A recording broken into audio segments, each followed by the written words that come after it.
Hi there everyone, I am Mark, and our company specializes in capturing the beauty and essence of real estate through photography and video services.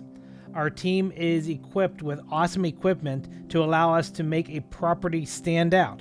We also offer drone imaging, which adds a unique and stunning perspective to real estate visuals. Equipment is indeed important for producing high quality content, but without incorporating some key editing practices, it can all go to waste.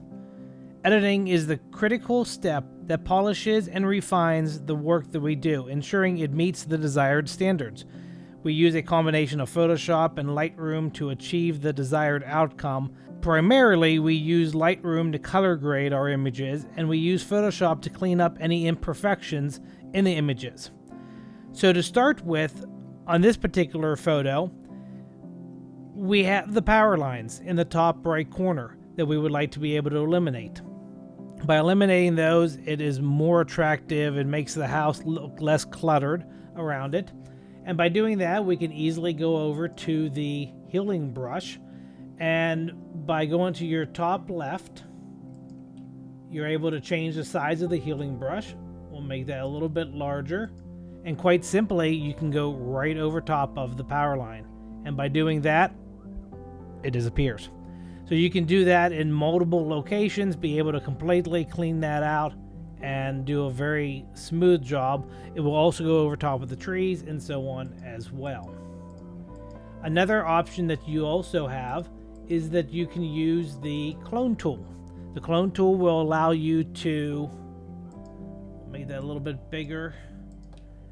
Select an area nearby that is about the same look, color, texture. And if you hit the Alt key and left click on your mouse, it will take and record an image of that location. So then if you go over top of the power line and start to move, you will see that plus sign is moving at the same pace, and it's copying and cloning that exact same area. So you're able to do that, and it also eliminates those spots as well. Something else we do in Photoshop quite a bit with real estate is we will do cropping, and your cropping tool is on the left side as well, and there we can be able to crop an image however you would want. You can also go up to the corner where it gives you the rotating arrows, and you're able to rotate. If you need to make the photo look a little bit more level, you can be able to do that, and when you've done that, hit the check mark and it saves that. One of the last items that we do in real estate photography is to eliminate any personal items that may be in it. And so if you look down here in the bottom right corner, we've blurred out the license plate a little bit, but you would not typically want to have a license plate of a vehicle be able to be seen in it.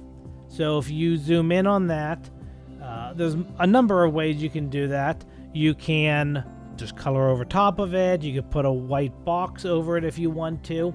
Something else you can do is use your marquee tool and select right over top of that license plate. And if you go up to filters and blur, you can be able to add a blur to it, adjust how much blur you want. That will eliminate being able to read it, and hit OK. And then whenever you zoom back out, you will notice that the license plate is no longer visible and just is blurred out quite a bit and looks pretty smooth. So those are the main items that we address in photography, especially on the outside of a house.